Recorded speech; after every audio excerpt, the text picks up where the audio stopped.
All right, we're now into the second part of this lecture on nominal and operational definitions. That is, taking your concepts, your constructs of interest, and then converting those into variables that you'll later be able to measure.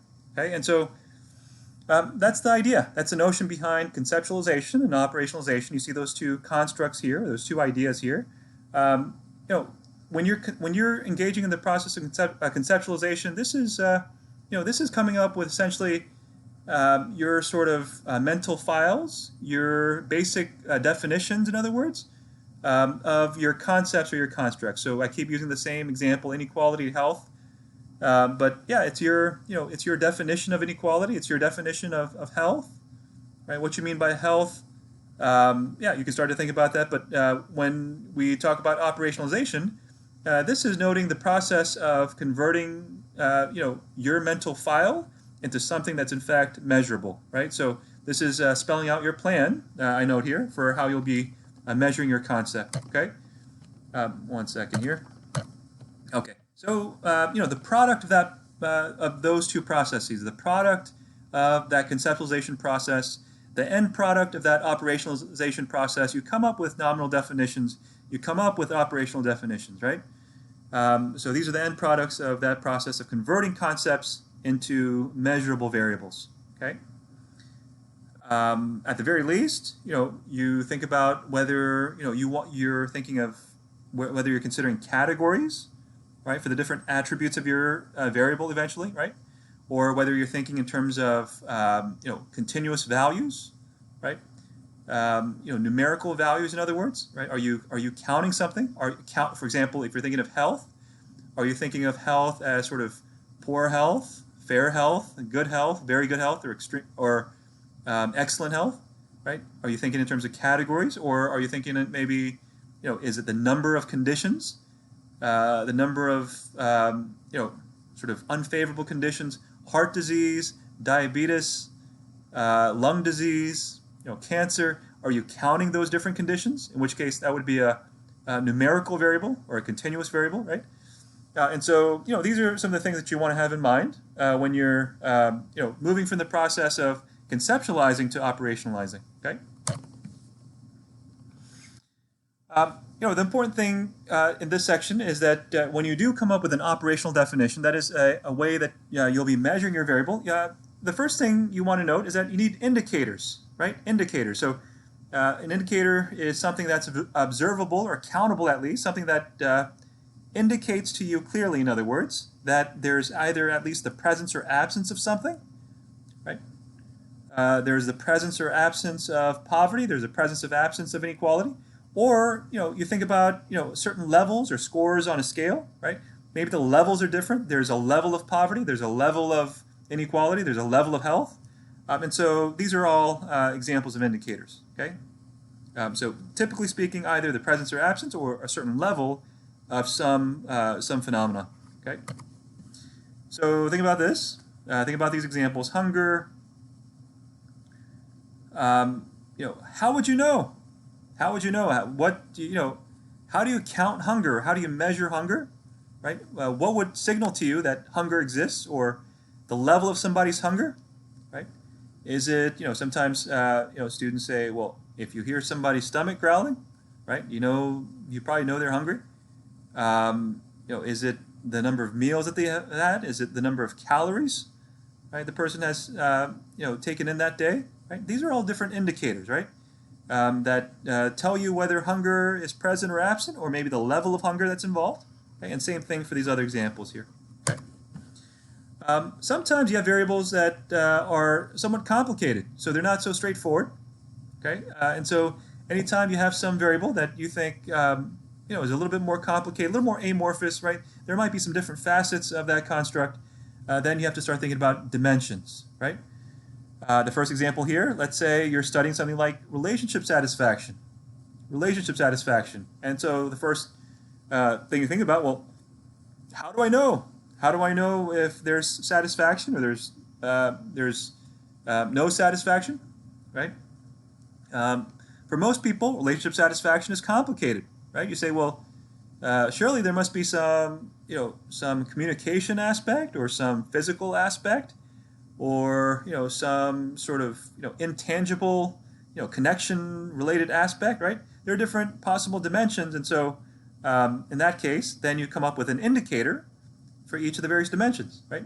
You say, well, on the dimension of communication, you may say, well, I engage in X number of conversations with my wife on a daily basis, right? On that dimension, and so on and so forth for the various dimensions. Okay. Measurement, right? That's what we're getting to here. So when you actually get down to the process of measurement, that's when you're thinking about either numbers or numerals. Okay, and we'll make that distinction in a second here. But this slide here is quickly just about why do we measure, right? If we were talking before about positivist paradigms and interpretivist paradigms. If you're not in the positivist realm, right? If you really don't care about accuracy so much, maybe measurement isn't your thing, right? Typically, we measure because we want to be as objective as possible.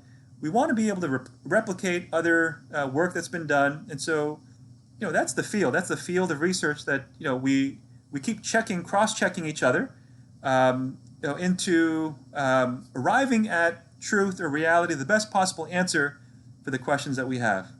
Okay, and so we measure so that we can get more and more precise over time with the way that we conduct our research studies. Okay, I was noting before about numbers and numerals. Numbers, very simply, numbers have quantitative meaning. Numerals it might as well be in a foreign language. Okay, so numerals refer to codes. Numbers refer to your typical numbers. You're counting. You count on your fingers or your toes or what have you, right?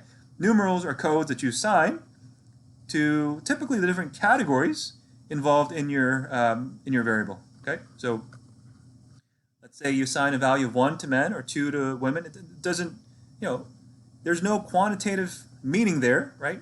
Women aren't the number 2 in any sense. Men aren't the number 1 in any sense. They just, you just assign those numbers to represent the categories, right? That they represent. Okay, and so income, you note here, 1, 2, 3. Those are numerals. Yeah, a couple points here about variables. The typical traits of variables is that they must be exhaustive in the sense that you want to be able to capture all the different aspects of a particular variable. So as a practical matter, sometimes I think race, right? When you're measuring race, for me, measuring race is difficult on this dimension about exhaustiveness. Right? You want to make sure you're capturing all the different races, but there's so many biracial or maybe even 3 races involved, and so that's really hard to measure, and so that can be a challenge. And of course, you also want variables that are mutually exclusive. That is, race is also an example here where you may have overlap between categories. Okay, and so and that can be tricky with race. Okay, that can be tricky with race, but these are 2 critical characteristics of any variable that you come up with. Okay, exhaustiveness and mutual exclusivity between all the different categories. One last point here about levels of measurement. I may or may not stress this too much, right? There's a lot of discussion around this, around nominal versus ordinal versus interval versus ratio level measures. The most important thing here is that you at least have a sense for 2 different types of variables. Okay, that is, that variables could be either categorical typically, if we're using a more general classification, they can be either categorical or continuous or numerical in nature. Okay? And so, when we're looking at these different levels of measurement, that is nominal and ordinal levels, those are examples of categorical level measures, and then interval and ratio level measures are examples of numerical measures or continuous measures. Okay? And so, for me, the more important distinction is between categorical and continuous. I'll refer to those throughout the semester, but I'll make my way quickly through these different levels of measurement. That is, another way to think about these things are to consider that there are essentially different types of variables. Okay, let's say that there are different types of variables. Okay. First, you have nominal level variables. Okay. So there is a level of sophistication for each of these types of variables. Nominal level variables, or the nominal type of variable, is the least sophisticated. It's the least sophisticated in the sense that you can perform the least mathematical or statistical operations. Okay? You can't really do much with nominal level variables. The main characteristic of a nominal level variable or nominal type of variable is that you just have categories, right? Those categories don't have any quantitative meaning, right? So again, race might be a nominal level variable. You might use non-Hispanic white, non-Hispanic black, Hispanic, Asian, other, something like that, right? You just have categories, and there's no rank ordering between the categories. That's what we're referring to as a nominal type or nominal level of measurement, okay? So, I was just going through race before, but gender, right? Male, female. There's no rank ordering in your categories. Language, right? If language is your variable of interest, okay, the primary language spoken, English, Spanish, there's no rank ordering. Geographic location, right? Midwest, and so on and so forth. There's no rank ordering, and so these are nominal level measures, okay? Ordinal level measures, unlike nominal level measures, there is in fact a rank ordering. There are categories, just like nominal level measures, but then those categories are in fact rank ordered. Okay, that is one category, is going to be qualitatively or even quantitatively different from the next category over. Okay, and so you can do more things mathematically and statistically with ordinal level measures than you can with nominal level measures. Okay. Examples. So you have the Olympics, right? You get a gold medal, you have silver medals, you've got bronze medals, right? You've got categories, right? First place, second place, third place, but they're rank ordered. Gold medal is better than silver medal, is better than a bronze medal. SES or social class, right? Upper class is higher than middle class, is higher than working class, okay? Likert type scaling, another example of an ordinal level measure. You have different categories, typically at least 4, strongly agree, disagree, strongly disagree. Maybe you have a fifth neutral category. There's a rank ordering there. Surprisingly, if you're considering using a survey where respondents simply are giving yes/no responses, those are also considered ordinal level measures. That is, researchers typically, they want to see the yes answers as opposed to the no answers. So yes is qualitatively better than the no response, and so that's also an example of an ordinal level measure. Okay. Interval level measures we don't use too much in the social sciences, but this has all the properties of the two types of variables that we've seen already. So with interval level measures, you may have categories, right? You certainly, there's going to be some rank ordering. You're going to have some values even, right? This may be where you have numerical values, right? You may be counting something. There may be a score involved.